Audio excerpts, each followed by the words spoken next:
का विद्यार्थी मित्रो, सन 2020-21 या शैक्षणिक वर्षासाठी तुम्हा सर्व विद्यार्थींचं स्वागत।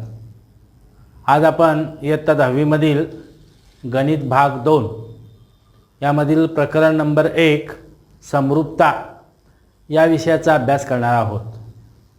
यापूर्वी आपण 9वीच्या अभ्यासक्रमामध्ये गुणोत्तर व प्रमाण ही संकल्पना अभ्यासलेली आहे। दोन संख्यांचे गुणोत्तर आपण कसं लिहितात हे पाहिलेलं आहे।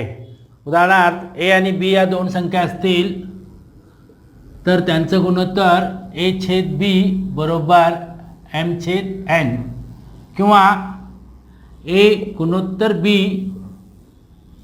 बरोबर m गुणोत्तर n असंही लिहितात। हे आपण यापूर्वीच्या अभ्यासात पाहिलेलं आहे।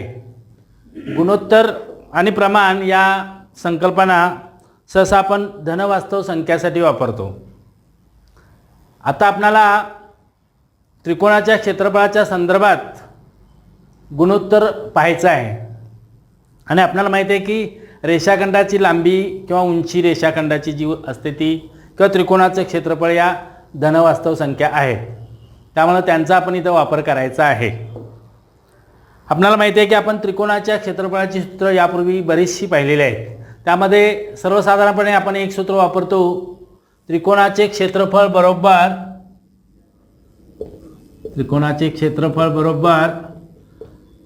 1/2 पाया गुणिले उंची। 1/2 पाया गुणिले उंची हेच आपण सिम्बॉलमध्ये त्रिकोणाच्या क्षेत्रफळासाठी एरिया a वापरतो। नंतर 1/2 आणि पायासाठी बेस म्हणून b वापरतात आणि उंची h हाईट म्हणून h वापरतात। मग काही वेळा आपण हे सामान्य रूप असं लिहितो a बरोबर 1/2 b गुणिले h। आणखी पण काही आपण त्रिकोणाच्या क्षेत्रफळाची सूत्र पाहिलेले आहेत। उदाहरणार्थ काटकोन त्रिकोण असेल तर काटकोन त्रिकोणाचे क्षेत्रफळ म्हणजे 1/2 काटकोन करणाऱ्या बाजूंचा गुणाकार। म्हणजे इथं हा ABC काटकोन त्रिकोण असेल तर इथं काटकोन करणारी एक बाजू AB एक बाजू BC आहे, म्हणजे काटकोन त्रिकोणाचे क्षेत्रफळ बरोबर 1/2 AB गुणिले BC। किंवा काही वेळा आपण समभुज त्रिकोणाचे क्षेत्रफळ सुद्धा आपण शिकलोय। तिन्ही बाजू समान असणाऱ्या त्रिकोणाला आपण समभुज त्रिकोण म्हणतोय। तर समभुज त्रिकोणासाठी आपण सूत्र तयार केलं होतं, वर्गमुळात 3/4 गुणिले बाजूचा वर्ग। किंवा जर आपल्याला त्रिकोणाची बाजू म्हणजे उंची दिली नसेल, त्रिकोणाच्या तिन्ही बाजू दिल्या असतील आणि त्या बाजू आपण अनुक्रमे A B C अशा मांडल्या असतील तर आपण 8वीच्या अभ्यासात हिरोचं सूत्र पाहिलेलं आहे। तर अर्धपरिमिती याची काढायची आणि त्याच्यावरून आपण हिरोचं सूत्र अर्धपरिमिती S म्हटलं तर हिरोचं सूत्र आपण असं वापरलं होतं की S वजा A S वजा B S वजा C आणि हे सर्व वर्गमुळात। इथे S म्हणजे अर्धपरिमिती आणि A B C म्हणजे या त्रिकोणाच्या तिन्ही बाजू। तर ही सूत्र सर्व आपण यापूर्वीच्या अभ्यासात पाहिलेले आहेत।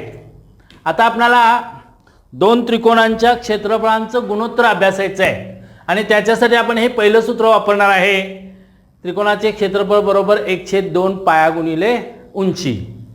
आता दोन त्रिकोणाच्या क्षेत्रफळाचं गुणोत्तर काढण्यासाठी आपल्याला दोन त्रिकोण विचारात घ्यायचे आहेत।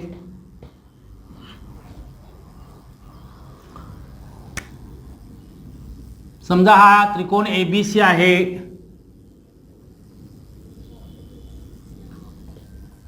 आणि हा त्रिकोण PQR आहे।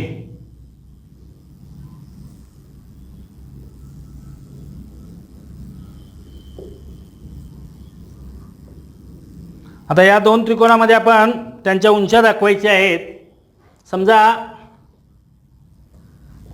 AD हा BC वर आपण लंब काढला आणि PS हा बाजू QR वर लंब काढला, त्यामुळे या त्रिकोणाची उंची AD झाली आणि या त्रिकोणाची उंची PS झाली। आता आपल्याला या दोन त्रिकोणांच्या क्षेत्रफळांचं गुणोत्तर बघायचं। तर गुणोत्तर म्हणजे मगाशी पहिल्या पद्धतीनं पहिल्या त्रिकोणाचं क्षेत्रफळ म्हणजे एरिया ऑफ त्रिकोण ABC छेद दुसऱ्या त्रिकोणाचं क्षेत्रफळ म्हणजे एरिया ऑफ त्रिकोण PQR बरोबर. आपल्या सूत्रानुसार जायचं असेल तर 1/2 तर पहिल्या त्रिकोणाचा पाया BC येणार आहे आणि पहिल्या त्रिकोणाची उंची AD येणार आहे. तसंच दुसऱ्या त्रिकोणाचा पाया हा QR येणार आहे 1/2 QR आणि दुसऱ्या त्रिकोणाची उंची ही PS येणार आहे.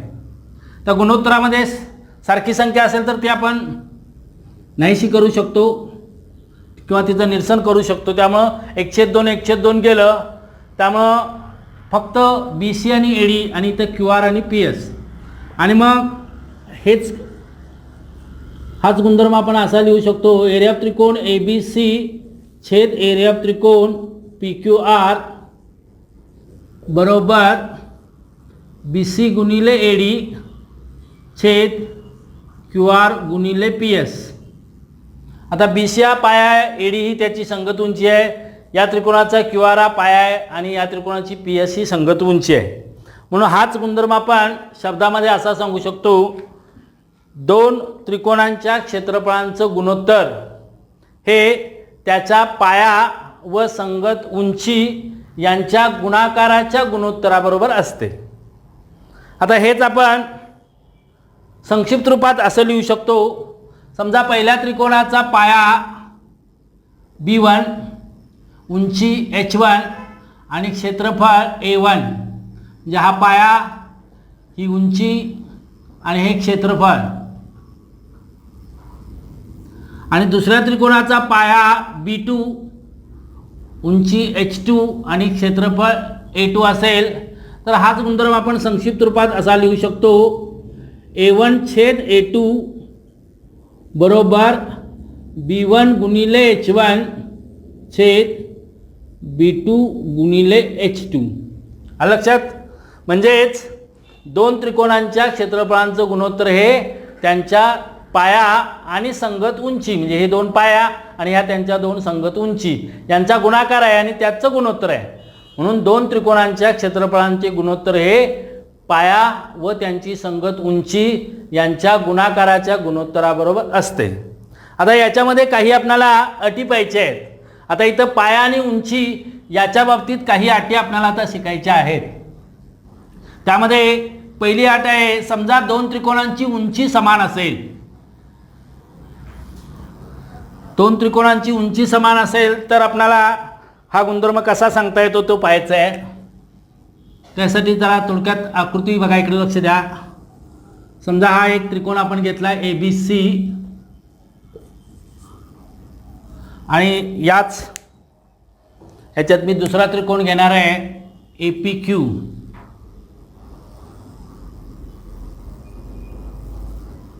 हा एक त्रिकोण झाला APQ आणि हा पूर्ण मोठा त्रिकोण झाला ABC. आता याच्यामध्ये आपल्याला A वरनं बाजू BC वर आपल्याला लंब काढता येईल. समजा हा AM असेल तर ही या दोन्ही त्रिकोणाची उंची आहे आणि आपल्याला माहिती आहे की ही उंची दोन्हीमध्ये समान आहे. ही ABC ची पण उंची आहे आणि ही APQ ची उंची आहे. त्यामुळं उंची समान असेल, पहिली अट आहे आपली उंची समान. तर या दोन त्रिकोणांच्या क्षेत्रफळांचं गुणोत्तर आपण आता या त्रिकोणाचा पाया BC येणार म्हणजे तो आपण B1 मानला, या त्रिकोणाचा पाया PQ समजा आपण B2 मानला आणि ही या दोन त्रिकोणाची उंची H. तर आपल्याला संक्षिप्त रूपात या दोन त्रिकोणांच्या क्षेत्रफळांचं गुणोत्तर असं सांगता येईल A1 छेद A2 म्हणजे एरिया ऑफ त्रिकोण ABC छेद एरिया ऑफ त्रिकोण APQ बरोबर याचा पाया म्हणजे B1 आणि याची उंची H आणि दुसरा APQचा पाया B2 आणि उंची H आहे. पुन्हा H दोन्हीकडे समान आहे त्यामुळे ते नाहीसे केलं तर आपल्याला गुणधर्म असा मिळणार आहे A1 छेद A2 बरोबर B1 छेद B2. म्हणजे शब्दामध्ये आपण असं सांगू शकतो की जर दोन त्रिकोणांची उंची समान असेल तर या दोन त्रिकोणांच्या क्षेत्रफळांचं गुणोत्तर हे त्यांच्या संगत पायाच्या प्रमाणात असतं. आता दुसरी अट अशी होऊ शकते, आता इथं आपण उंची समान घेतली त्याच्याऐवजी पाया समान घेऊ शकतो. उंची समानच्या ऐवजी आपण पाया समान घ्यायचं आहे. त्यामुळे अट नंबर 2 अशी होईल, पाया समान.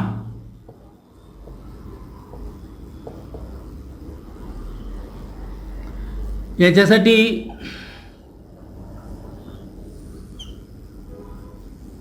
हा एक त्रिकोण मी घेतला आणि हा एक त्रिकोण घेतला. हा समजा ABC घेतला आणि हा PBC घेतला. तर आता याची उंची इथं आपल्याला दाखवता येईल. समजा ती आपण H1 म्हणू आणि इथं याची उंची काढण्यासाठी आपल्याला हा किरण तयार करावा लागेल आणि इथं Pतून याच्यावर लंब काढावा लागेल. समजा हा N असेल तर समजा ही उंची आता वेगळी आहे H2. आता इथं या दोन्ही त्रिकोणांचा पाया मात्र एकच येणार आहे B1.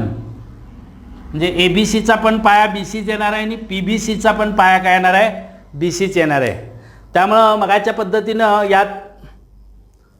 याचं क्षेत्रफळांचं गुणोत्तर असं सांगता येईल आपल्याला. पहिल्या त्रिकोणाचं म्हणजे ABCचं क्षेत्रफळ A1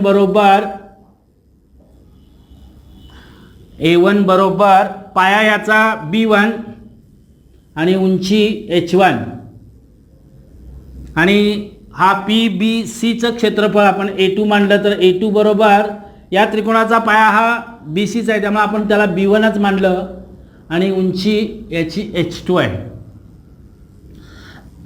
दोन्हीमध्ये B1 सामायिक आहे त्यामुळं हा गुणधर्म आपण असा सांगू शकतो, A1/A2 बरोबर H1/H2. म्हणजे समान पाया असल्यामुळं या दोन त्रिकोणांच्या क्षेत्रफळांचं गुणोत्तर हे त्यांच्या संगत उंचीच्या गुणोत्तराबरोबर असतं. आता एक तिसरी अट आहे, आपल्या पुस्तकात ती दिलेली नाही परंतु आपण ती उदाहरणं सोडवताना ती अट वापरतो त्यामुळे ती पण आपणाला सांगतो की काही वेळा दोन्ही त्रिकोणांचे पाया आणि उंची समान असेल, जे दोन्हीही समान आहे, पाया समान आणि उंची समान.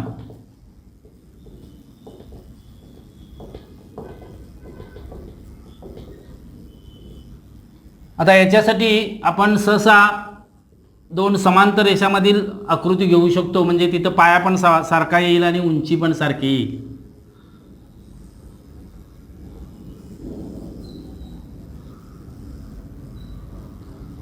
हा समजा ABC आहे आणि हा PBC आहे. आता इथं याची उंची येईल आणि इथं याची उंची येईल. परंतु आपण 9वीच्या अभ्यासात पाहिलं आहे की जर या L आणि M या दोन समांतर रेषा असतील तर यांच्या समांतर रेषामधील लंबांतर हे नेहमी समान असतं. त्यामुळे इथं ही उंची पण H1 आणि ही H2, परंतु इथं H1 बरोबर H2 असणार आहे आणि इथं दोन्ही त्रिकोणांचा पाया समान आहे BC. त्यामुळे एरिया ऑफ त्रिकोण ABC म्हणजे आपण A1 मानलं आणि एरिया ऑफ त्रिकोण PBC म्हणजे A2 मानलं तर याचा पाया B1, हा BC B1, याची उंची H1 आणि याचा पाया तोच आहे म्हणजे आपण त्याला B1च मानूया आणि याची उंची H2. परंतु इथं H1 आणि H2 समान असल्यामुळं आणि पाया हा एकच असल्यामुळं इथं गुणोत्तर 1:1 येणार आहे. म्हणजे A1/A2 बरोबर 1/1 किंवा हेच आपण थोडक्यात असं पण लिहू शकतो की दोन्ही त्रिकोणांची क्षेत्रफळ समान असतात, म्हणजेच A1 बरोबर A2. लक्षात आलं? म्हणजे आपण एकूण इथं आता त्रिकोणाच्या क्षेत्रफळाच्या संदर्भात 4 गुणधर्म पाहिले, 3 अटी आणि पहिला गुणधर्म. तर त्यातला पहिला गुणधर्म पुन्हा एकदा सांगतो की दोन त्रिकोणांचे पाया आणि उंची जर भिन्न असेल तर त्या दोन त्रिकोणांच्या क्षेत्रफळांचं गुणोत्तर हे त्यांच्या पाया आणि संगत उंची यांच्या गुणाकाराच्या गुणोत्तराबरोबर असते. दुसरा गुणधर्म, जर त्यांची उंची समान असेल तर त्याच दोन त्रिकोणांची क्षेत्रफळांचं गुणोत्तर हे संगत पायांच्या प्रमाणात असते. आणि तिसरा गुणधर्म असा आहे, जर उंची समान असेल तर त्या दोन त्रिकोणांच्या क्षेत्रफळांचं गुणोत्तर हे पायाच्या प्रमाणात असेल आणि पाया समान असेल तर उंचीच्या प्रमाणात असतं. आणि चौथी अट मी अशी सांगितली की दोन्ही पण समान असेल, पाया पण समान असेल आणि उंची पण समान असेल तर या दोन त्रिकोणांचं क्षेत्रफळांचं गुणोत्तर हे एकास एक असते किंवा त्या दोन्ही त्रिकोणाची क्षेत्रफळ काय असतात, समान असतात. आता याच्यावर आधारित काही आपल्याला उदाहरणं पाहिजे आहेत.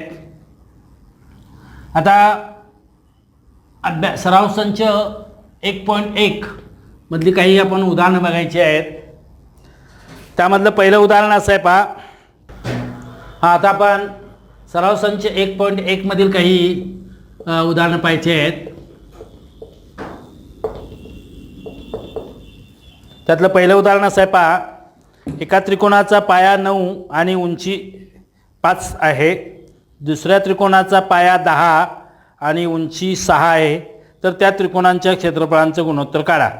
समजा पहिल्या त्रिकोणाचा पाया B1 बरोबर 9 आपण घेतला, उंची H1 बरोबर 5 दिलेले आहे.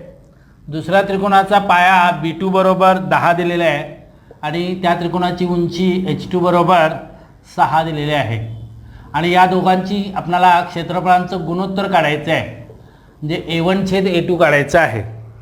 त्यामुळं आपल्या संक्षिप्त रूपातील गुणधर्मानुसार कोणत्याही दोन त्रिकोणांच्या क्षेत्रफळांचं गुणोत्तर हे त्याच्या पाया आणि संगत उंची, त्यामुळे B1 गुणिले H1 आणि दुसऱ्या त्रिकोणाचा पाया B2 आणि त्याची संगत उंची H2 यांच्या गुणाकाराच्या गुणोत्तराबरोबर असते.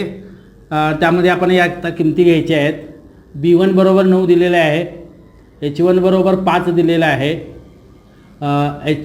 B2 बरोबर 10 दिलेलं आहे आणि H2 बरोबर 6 दिलेलं आहे. आता आपल्याला 5 एके 5, 5 दोन्ही 10 असं संख्येत देता येईल.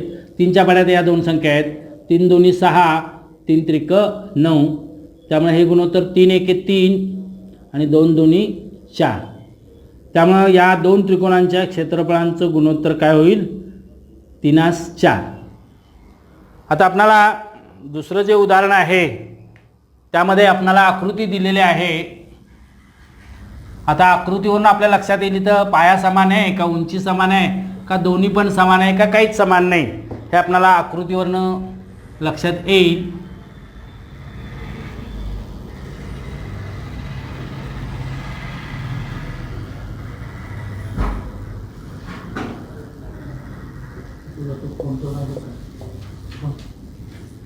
अशी आकृती दिलेली आहे. याच्यामध्ये आपल्याला BCची किंमत 4 दिलेली आहे, BDची किंमत 4 दिलेली आहे आणि ACची किंमत 8 दिलेली आहे. आणि इथं आपल्याला प्रश्न काय विचारलेला आहे, एरिया ऑफ त्रिकोण ABC छेद एरिया ऑफ त्रिकोण ADB. आता इथं DB उंची आहे, इथं CA म्हणजे AC उंची आहे आणि इथं AB हा या दोन्ही त्रिकोणांचा पाया सारखा आहे. त्यामुळे आपल्याला इथं गुणधर्म याची उंची AC आणि याची उंची DB आणि इथं आपण कारण लिहू शकतो पाया समान. आणि मग आपल्याला आता किमती घातल्या तर ACची किंमत आहे 8 आणि DBची किंमत आहे 4. त्यामुळे 4 एके 4, 4 दोन्ही 8. त्यामुळं या दोन त्रिकोणांच्या क्षेत्रफळांचं गुणोत्तर 2/1 किंवा आपण काही वेळा असं 2/1 असं सुद्धा लिहू शकतो. याच्यानंतर आणखी एक प्रश्न मी घेतो. तिसरा चौथा आहे तो तुम्ही घरी करा. आता आपल्याला यातला 5वा प्रश्न, कारण तो आपल्याला पुढच्या प्रमेयासाठी उपयुक्त आहे.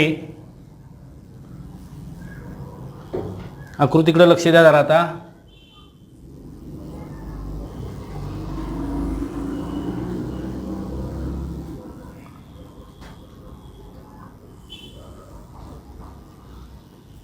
हा मोठा त्रिकोण दिलेला आहे तुम्हाला ABC. याच्यातच या AB वर हा P1 बिंदू घेतलेला आहे. दुसरा त्रिकोण झाला आहे PBC आणि याच्यामध्ये इथं PQ उंची काढलेली आहे आणि इथं AD उंची काढलेली आहे. काय काय काढले लक्षात आलं. या त्रिकोणामध्ये पी क्यू हा बी सीला लंब आहे आणि ए डी हा पुन्हा बी सीला लंब आहे, म्हणजे त्या दोन उंची झाल्या आणि बी सी हा एकच मोठ्या त्रिकोणाचा पाया होईल किंवा इतर वेगळे वेगळे घेतले तर वेगवेगळे पाये इथे येऊ शकतात. आता पहिलं इथं गुणोत्तर विचारले आपल्याला. एरिया ऑफ त्रिकोण पी क्यू बी छेद एरिया ऑफ त्रिकोण पी बी सी. आता एक एक त्रिकोणाचं गुणोत्तर आपण बघू. आता आपण इथं पी क्यू बी हा त्रिकोण विचारात घेतला तर काय येणार, पी क्यू बी. तर याचा पाया बी क्यू येईल आणि उंची पी क्यू येईल. आपण दोन्ही पण लिहूया आधी. पाया बी क्यू आणि उंची पी क्यू. आता एरिया दुसरा त्रिकोण आपल्याला पी बी सी घ्यायचा आहे. P B C. तर याच्यामध्ये पूर्ण हा पाया येणार आहे, त्यामुळे पाया बी सी येणार आहे आणि याची उंची पी क्यूच येणार आहे. म्हणजे बी सी आणि पी क्यू. आता उंची दोन्ही समान आहे, त्यामुळे यांची गुणोत्तर पायाच्या प्रमाणात म्हणजेच बी क्यू छेद बी सी असे येणार आहे. म्हणजे हा पहिल्या त्रिकोणाचा पाया बी क्यू आणि हा पूर्ण मोठ्या त्रिकोणाचा पाया काय येणार आहे, बी सी. आता दुसरं गुणधर्म आहे, दुसरं गुणोत्तर आहे एरिया ऑफ त्रिकोण P B C.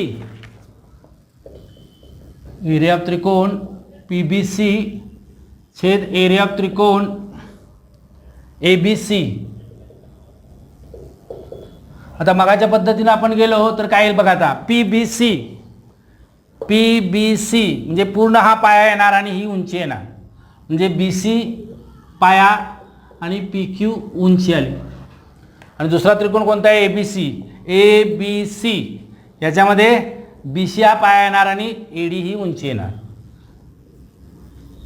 B C आणि उंची ए डी. आता इथं बी सी हा एकच पाया आहे, त्यामुळे यांची गुणोत्तर ही उंचीच्या प्रमाणात येणार आहे, संगत उंचीच्या प्रमाणात. म्हणजे या त्रिकोणाची उंची पी क्यू, या त्रिकोणाची उंची ए डी. नंतर तिसरं गुणोत्तर विचारलेलं आहे एरिया ऑफ त्रिकोण ए बी सी छेद एरिया ऑफ त्रिकोण ए डी सी. आता इथं ए बी सीचं मगाशी आपण गुणोत्तर लिहिलं आहे, तेच डायरेक्ट लिहिलं तरी चालतं आहे. म्हणजे बी सी पाया आणि उंची ए डी. तर दुसरा त्रिकोण कोणता घेतला बघा, ए डी सी. तर याच्यात डी सी हा पाया येणार आहे आणि उंची काय येणार आहे, ए डीच येणार आहे. पुन्हा उंची समान आहे, त्यामुळं पायांच्याच प्रमाणात येणार आहे, म्हणजे बी सी छेद डी सी. आणखी एक चौथं गुणोत्तर इथं विचारलेलं आहे. एरिया ऑफ त्रिकोण ए डी सी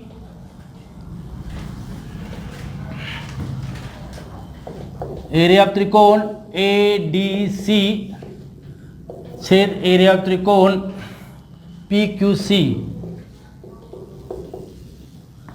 आता बघा एरिया ऑफ त्रिकोण A D C. A D C मध्ये पुन्हा काय येणार, डी सी हा पाया येणार आणि उंची ए डी येणार.